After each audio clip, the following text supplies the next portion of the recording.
I want you to imagine a man wearing a leash. He is strong. He is muscular. He looks dangerous. But every time a stranger pulls the leash, the man barks. Every time the stranger pulls harder, the man bites. You look at that man and you don't see a warrior. You see a dog. That dog is you. Every time you lose your temper because someone insulted you, you are proving that they own you. You think your anger is righteous. You think you are standing up for yourself. You are wrong. When you react to an insult, you are handing that person the remote control to your brain. You are saying, "Here, press this button and watch me dance." True power is not screaming. True power is looking at the person trying to provoke you and feeling nothing. Today, we are going to cut the leash. Welcome, Seneca, the great Stoic philosopher, called anger temporary madness. He didn't mean you were crazy.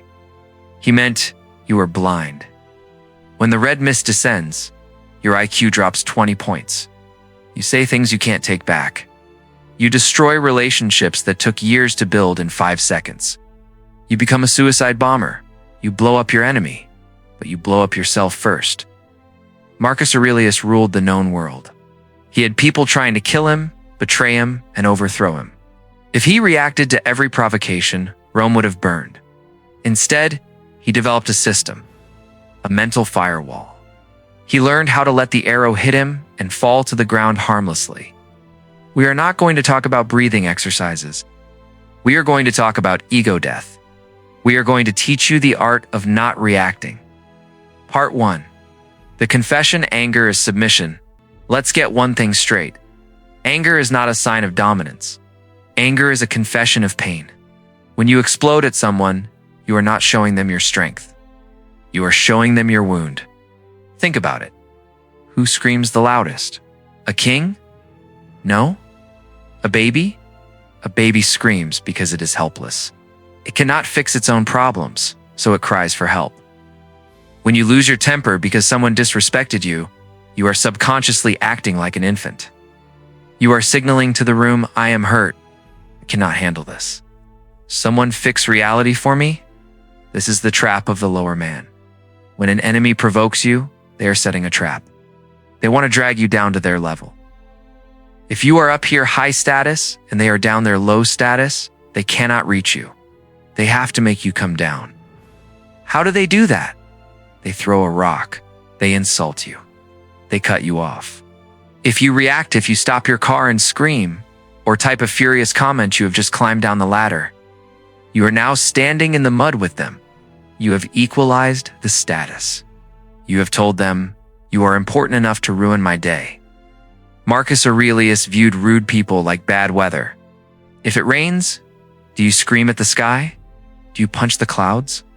No, because the sky doesn't care. And because you are not an idiot, you accept that rain is wet and you put on a coat. Yet when a rude person acts like a rude person, you act surprised. You take it personally.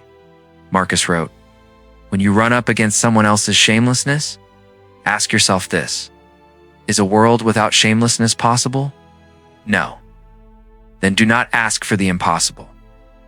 The moment you get angry, you admit that the other person has power over you. You admit that their opinion is real. If a crazy person on the subway calls you a purple elephant, do you get angry? No. You laugh. You ignore him. Why? Because you know it's not true. His words have zero value. But if someone calls you incompetent or weak and you explode, why? Because deep down, you are afraid they might be right. Your anger is a defense mechanism. It is the shield you put up to protect a fragile ego. The rule of power is this: the one who reacts is the subordinate. The one who remains silent is the superior. Imagine a lion walking past a barking chihuahua. Does the lion stop and roar? Does the lion try to fight the dog? No. The lion doesn't even break stride. If the lion fought the dog, the lion would look ridiculous. Every time you lose your temper at a small person or a small problem, you are the lion fighting the chihuahua. You are humiliating yourself. So the next time you feel the fire rising, realize what is happening. It is not a fight for honor. It is a test of rank. If you explode, you are submitting. You are admitting they hurt you. If you remain cold, indifferent, and silent, you are declaring, "You are beneath my notice." That is the ultimate insult. That is the ultimate power. Part 2. The black box, the weapon of silence. Most men are terrified of silence. When a conversation gets awkward, they rush to fill it with noise. When someone accuses them, they rush to explain themselves. They vomit words because they are anxious. But the most dangerous men in history, the Stoics, the emperors, the negotiators, they do not speak. They wait. We call this technique the black box. Imagine you are screaming at a wall. You scream, "You are stupid." The wall says nothing. You scream louder. "Did you hear me?" The wall says nothing. Eventually, you stop screaming. Why? Because you feel like an idiot. To maintain an argument, you need two people. You need a tennis partner to hit the ball back. If you hit the ball and the other person just watches it go past them, the game ends. And you look like a fool holding a racket. When someone provokes you, they are begging for data. They want to know, did I hurt him? Is he scared? What is he going to do? When you react, Evan, if you yell back, you are giving them data. You are confirming that their attack landed. But when you remain completely silent, you become a black box. You give them zero input. They put an insult in, and nothing comes out. This terrifies the human brain. The human brain hates uncertainty. When you don't react, the attacker's mind starts to panic. They start thinking, why isn't he yelling? Does he know something I don't? Is he planning something worse? By doing absolutely nothing, you have flipped the dynamic. You are now the predator. They are the prey wondering when the strike will come. The practical move. The 3-second stare. Next time someone disrespects you, maybe a coworker makes a snide comment, or a rude waiter gives you attitude, do not speak immediately. Look them dead in the eyes. Count to 3 in your head. 1, 2, 3. Maintain a neutral face. No frown, no smile. Just a blank, dead stare. This creates a vacuum in the room. It sucks the oxygen out of the conversation. In that 3 seconds, you will see them squirm. You will see them look away or try to fill the silence with a nervous laugh. You have established dominance without saying a single word. Marcus Aurelius called this the citadel. You retreat into the fortress of your mind. You lock the gates. Let them bang on the doors. Let them scream outside. You are sitting inside by the fire, drinking wine, completely unbothered. The moment you speak, you open the gate. Keep the gate closed. Remember, he who speaks first loses. The angry man is always the loser because he has lost control of himself. The silent man is the winner because he is in total control of the timeline. Be the void. Let them scream into the abyss until they run out of breath. Part 3. The satellite. Escaping the burning room, we have talked about the biology of anger and the weapon of silence. Now, we must tackle the root cause of the feeling itself, the illusion of importance. There is a specific type of panic that happens when you are trapped in a burning room. The smoke fills your lungs. The heat blisters your skin. You can't see the door. In that moment, your entire universe is pain and fear. You cannot think about the future. You can only think about the fire. You cannot think about the city outside. You can only think about the 4 walls closing in on you. This is exactly what happens to your mind during a moment of rage or crisis. When you are served divorce papers, or when the bank calls about the debt, or when the doctor gives you the diagnosis, or even when someone just cuts you off in traffic. Your mind locks you in a burning room. Your focus narrows down to a pinpoint. The problem feels infinite. It feels like the end of the world. You react with desperation and violence because your brain convinces you that this moment is everything. The insult becomes the only reality. The financial loss becomes the only reality. But imagine, just for a second, you could pull your consciousness out of your body. Imagine floating up through the ceiling, through the clouds, into the cold silence of orbit. You look down, you see your city. You see the tiny building where your disaster is happening. You see millions of other people rushing around, some falling in love, some dying, some fighting wars, some starving, some celebrating. From this height, the fire in your room is just a spark. It is invisible. The person who insulted you is a microscopic speck of dust. The traffic jam that made you scream is a static line of ants. This is the view from above. The Stoics use this not to escape reality, but to crush their own ego. The reason you are reacting so violently to your problem is because you are too zoomed in. You are looking at the painting of your life with your nose pressed against the canvas. All you see is a messy, chaotic blob of black paint. You think the whole picture is ruined? My life is a disaster. But if you step back 10 feet, you realize the black blob is just a shadow in a beautiful landscape. It provides contrast. It is necessary for the composition. The art of not reacting requires you to be the astronaut. You must violently yank the camera back. You must reject the microscopic view of the victim and adopt the telescopic view of the god. The time machine test. The brutal cure for anxiety. Let's apply a specific mental tool to prove this point. I call it the time machine test. This is the brutal cure for anxiety and rage. Think about the biggest problem you had 10 years ago. Go back in your memory. Maybe you failed a test. Maybe you had a breakup that felt like it ripped your heart out. Maybe you wrecked your car. Maybe someone embarrassed you in front of a crowd. At the time, you cried.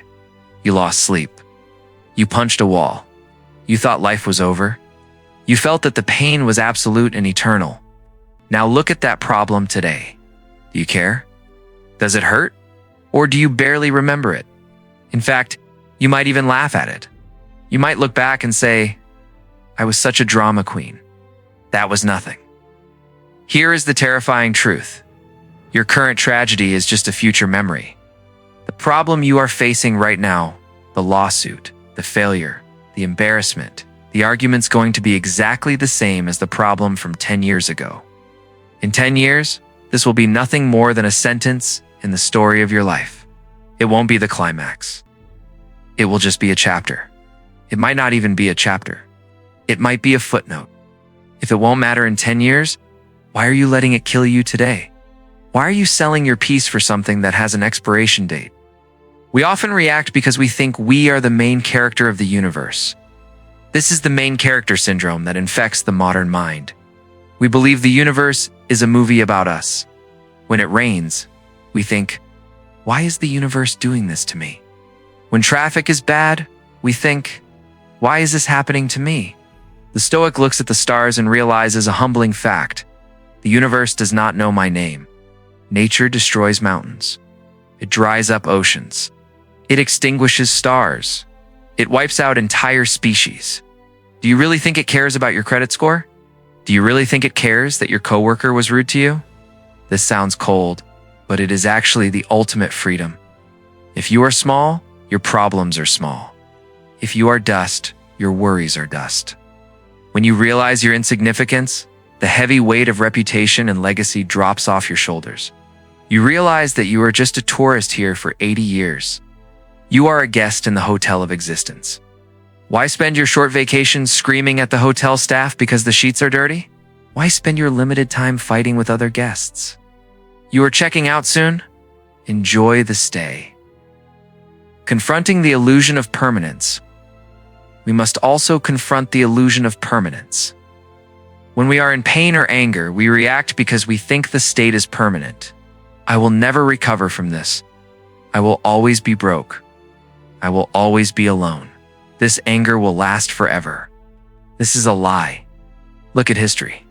Look at geology. Empires rise and fall. Romans ruled the world. Now they are ruins. Dinosaurs walk the earth. Now they are oil. Glaciers melt. Mountains erode. Nothing stays. Heraclitus, the pre-Socratic philosopher who inspired Marcus Aurelius, said, "No man ever steps in the same river twice, for it's not the same river and he's not the same man." The pain you feel right now is moving water. It is passing through you like a weather system. If you react, if you scream and fight and obsess, you are building a dam. You are trapping the storm inside you. You are turning a passing cloud into a permanent hurricane. If you remain still, if you zoom out to the satellite view, you watch the storm pass. You realize that this too shall pass is not just a nice quote for a coffee mug. It is a law of physics. Energy dissipates. Anger fades. Grief softens. The only thing that keeps the pain alive is your ego holding on to it. The practice. The physical shifts. So how do you do this in the heat of the moment? It is easy to be philosophical when you are sitting in a comfortable chair. It is hard when someone is screaming in your face. You need a physical trigger. Next time you feel the walls closing in, next time the red mist descends, physically remove yourself from the environment. Go outside. Look at the sky. If it is day, look at the clouds. If it is night, look at the stars. Find a tree that is older than you. Look at a mountain if you can see one. Force your brain to acknowledge a scale larger than your ego. Visualizing the cosmos is a reset button for the human brain. It is impossible to feel arrogant when looking at the Milky Way. It is impossible to feel that your deadline is a matter of life and death. When looking at a tree that has survived 100 winters, say to yourself, I am an ant fighting over a crumb. The crumb is gone. I can find another crumb. The colony survives. This creates distance. Distance creates calm. Calm creates solutions. You cannot fix a problem while you are drowning in it. You have to get out of the water first. The angry man tries to fight the waves. The stoic man climbs the cliff and watches the sea. From the cliff, the waves look small. From the cliff, the path is clear. Be the man on the cliff. Here is part 4. I have expanded this section to cover the deepest root of anger: expectation. This part moves from managing anger to fundamentally changing your relationship with reality itself, using the concept of a more faughty love of fate. Part 4. The alchemist turning. Poison into fuel. We have learned to pause the gap. We have learned to shut up the black box. And we have learned to zoom out the satellite eye. But there is still a problem. You can pause, you can be silent, and you can look at the stars. But deep down, you might still hate what is happening. You might still be seething with resentment, thinking, this isn't fair. This shouldn't be happening to me. This creates a rotting bitterness in the soul. To fully conquer anger, we must perform an act of internal alchemy. We must learn to take the heavy lead of misfortune and turn it into the gold of advantage. The root of rage is surprise. Let's look at the mechanics of disappointment. Why do you get angry when you drop a glass and it breaks? Because you expected it to stay whole. Why do you get angry when there is traffic? Because you expected the road to be clear. Anger is the collision between your expectation and reality. Seneca, the sharpest of the Stoics, noticed something profound. We never get angry at things we expect. Do you get angry when it gets dark at night? No. You expect it. Do you get angry when winter is cold? No. You expect it. So why do you get angry when a person is rude? Is rudeness not as common as winter? Is betrayal not as common as nightfall? Seneca wrote, how ridiculous is it to be surprised when the fig tree produces figs? It is equally ridiculous to be surprised when the world produces chaos. The man who gets angry at the world is like a man who walks into a boxing ring and gets angry that he got punched. That is what happens in the ring. The pre-mortem, killing the surprise. The first step of the alchemist is negative visualization, premeditatio malorum. Most modern self-help gurus tell you to visualize success. They tell you to imagine everything going perfectly. The Stoics said, do the opposite. Every morning before you start your day, visualize everything going wrong. Marcus Aurelius had a brutal morning routine. He told himself, today I shall be meeting with interference, gratitude, insolence, disloyalty, ill will, and selfishness. He didn't say this to be depressed. He said it to be bulletproof. He was putting on his armor. If you leave your house expecting everyone to be nice, the first rude person you meet will ruin your day. You will be shocked. But if you leave your house expecting people to be selfish idiots, then when you meet a rude person, you smile. You think, there is the insolence Marcus warned me about. Right on schedule, and if you meet a nice person, it becomes a pleasant surprise. By lowering your baseline expectation, you eliminate the shock. Without shock, there is no anger. You become immune to the chaos because you have already lived through it in your mind. Amor fati, the ultimate weapon, but we must go deeper. Tolerance is not enough. The weak man tolerates his fate. The strong man accepts his fate. The great man loves his fate. This is amor fati. Friedrich Nietzsche described it as the formula for greatness. That one wants nothing to be different. Not forward, not backward, not in all eternity.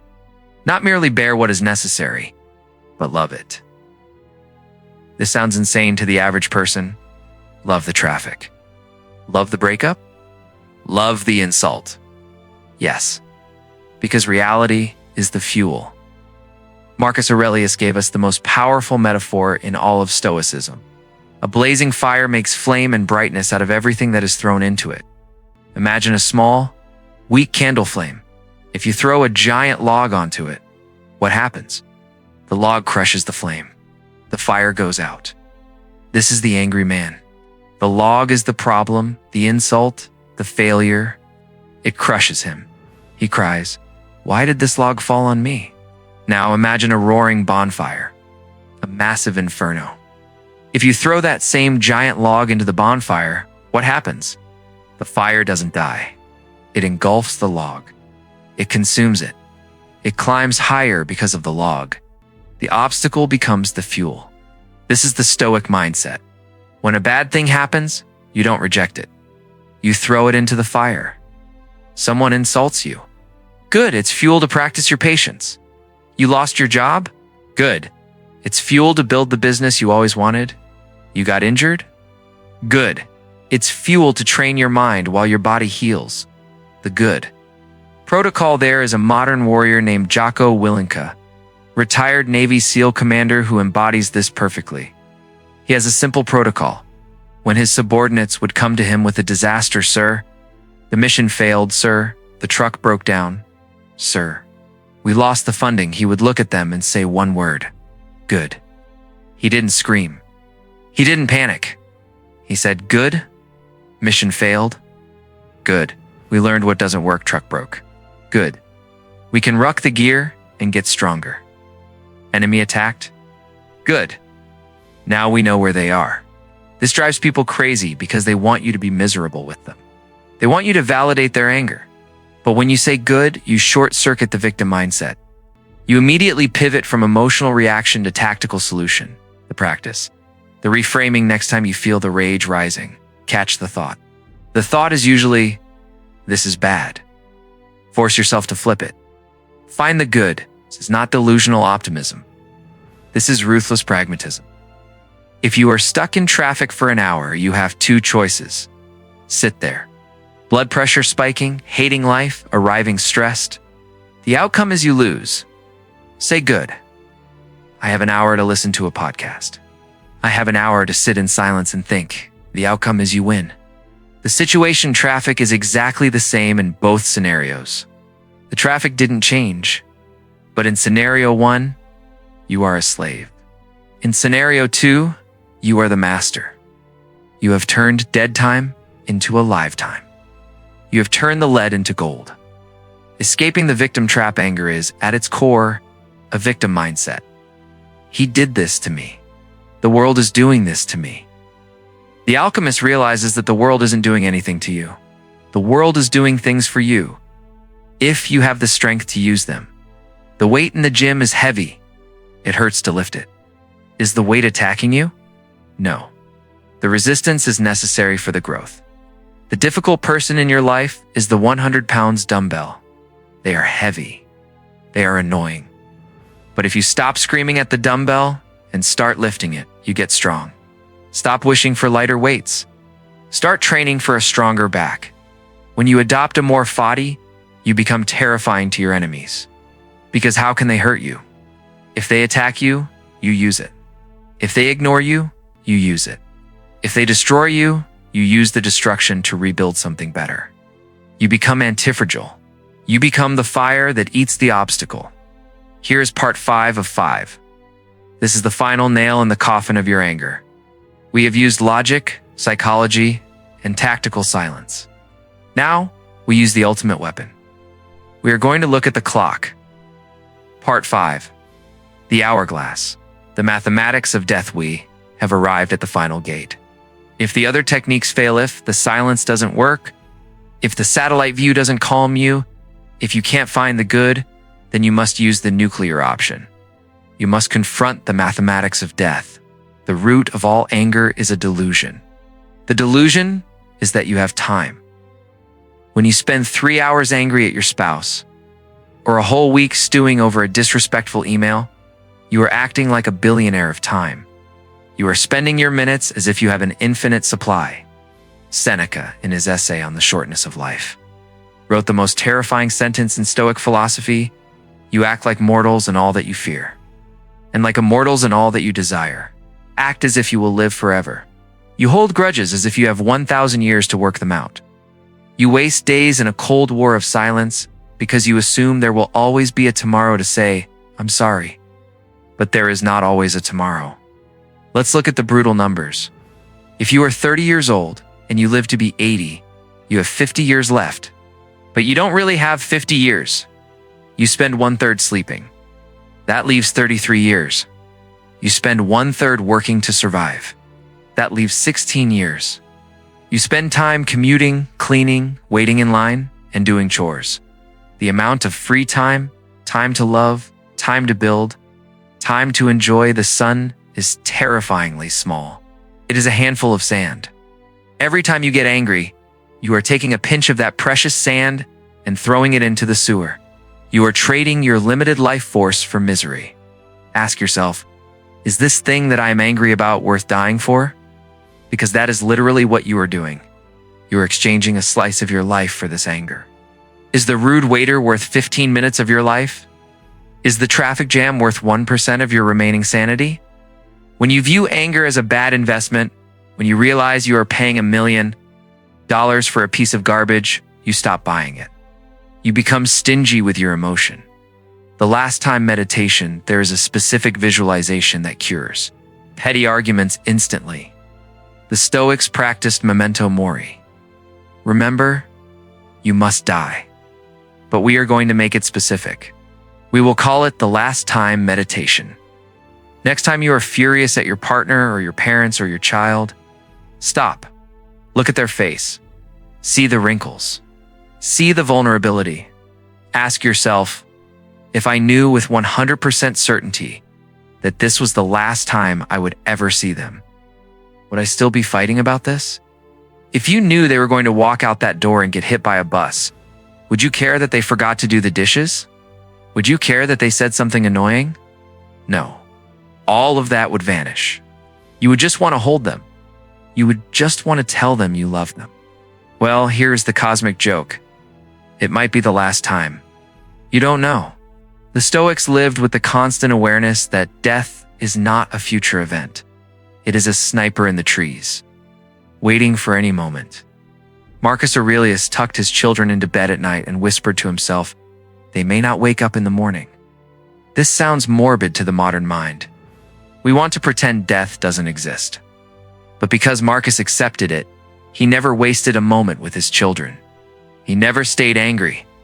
He loved them fiercely now, because now was all he had. The corpse perspective, let's go further.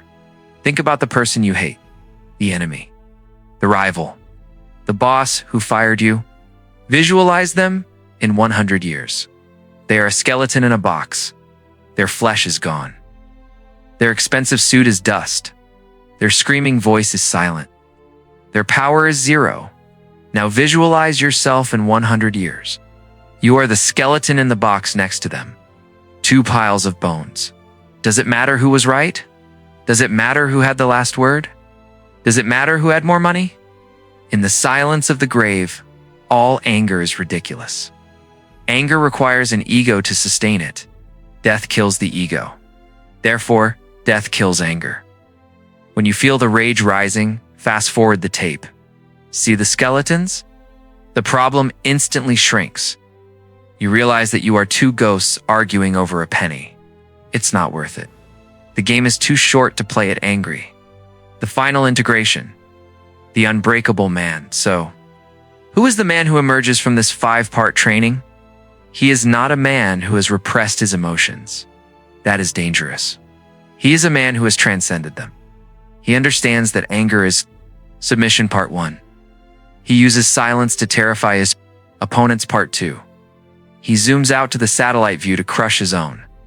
Drama. Part 3. He uses the fire to consume the obstacles. Part 4. And he guards his time like a miser, because he knows the end is coming. Part 5. Closing parenthesis. This man walks through the world differently. When chaos hits, he doesn't explode, he absorbs. He is the eye of the hurricane. People will try to provoke him, but they will fail. They will throw rocks at a mountain, and the mountain will not move. He has achieved apatheia, not apathy, but equanimity, a mind that cannot be shaken. The call to action, the vow of silence. We are done with the theory. Now you must act. I'm going to give you a challenge for the next 24 hours. The no complaint challenge. For the next 24 hours, you are not allowed to complain. Not once. Not about the weather. Not about the traffic. Not about your boss. If you feel the anger rise, you must swallow it. You must use the good protocol. You must trigger the gap. If you fail, if you snap, if you complain, you reset the clock. Most of you won't last 2 hours. That shows you how enslaved you are. But if you can last 24 hours, you will feel a surge of power you have never felt before. You will realize that you are the king of your own mind. I want you to go to the comments right now and write one sentence to seal this contract. Write, I am in control. This is your vow. This is your first step out of the cage. Don't be the dog on the leash. Be the lion who walks alone. Subscribe to the channel if you want to continue this path. We are building a legion of stoic minds. The world is getting louder. You must get quieter. See you in the next one.